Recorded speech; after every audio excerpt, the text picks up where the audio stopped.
Don't join the British Army if you're not white. They spoke outright in the office about lynching me simply because I'd put in a complaint, and it was suggested for me to be tar and feathered. They'd have Django Unchained playing. They would repeat the most, say, racist lines, and then they'd chuckle.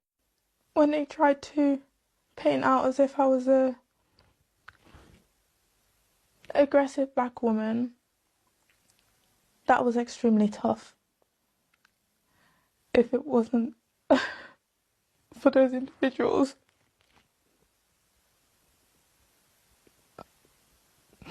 who supported me, whether secretly or publicly, yeah, I would have been broken. If it's just banter, it's just banter. You know, I'll probably laugh at it 90% of the time. But with the senior, you know, if you say something, you get court-martialed, you get shitty jobs. That's why a lot of people don't want to talk, because you talk, your career is screwed. Particularly from your senior colleagues, the racial slurs that you weren't comfortable with, which you complained about and continued.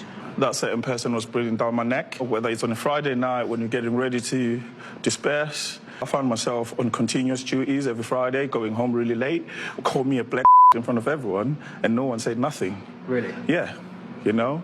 I think that was the most part that pushed me to the edge. Did you know David then? Yeah. Yeah.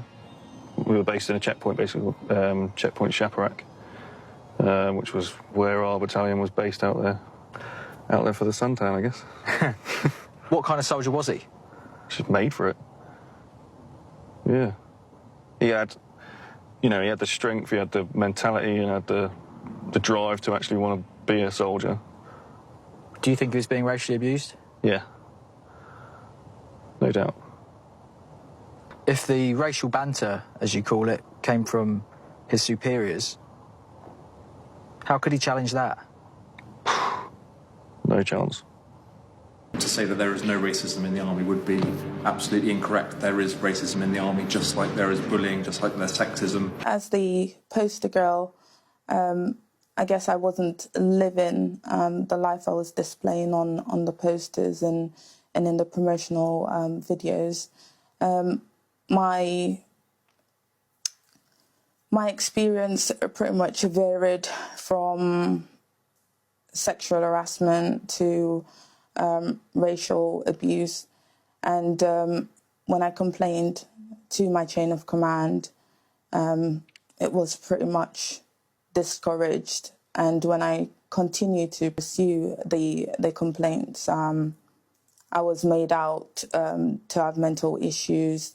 They tried to discredit me as a competent instructor, and made out as if I was an aggressive woman. Throughout my career, I was prepared to make the ultimate sacrifice and lay my life on the line for those who, you know, I was serving amongst, who didn't see me as equal, and for my country and family. And to be treated the way I was, it was just extremely disgusting. And then for the army to put out a statement to say that they do not accept liability in this case, knowing full well that I would not have settled out of court without an apology, it's just upsetting. And I believe it undermines their credibility of an organisation who are able to, say, deal with service complaints where individuals complain of discrimination adequately. It is very frustrating. As far as we know, nobody's been held accountable for any of this. So they had to uphold racial and sexual harassment because she had recorded it. If she hadn't made secret recordings of those racist things that were said about her, lynching her, tarring and feathering her, putting her in a hot box, really despicable things. So these were things that were said that people were going to do to her? They were said about her by her colleagues, who were saying one thing to her face and saying those things behind her back once they knew that she had made a complaint. They were victimising her and being racist towards her. If she had not recorded those things, the army would never have accepted that they happened.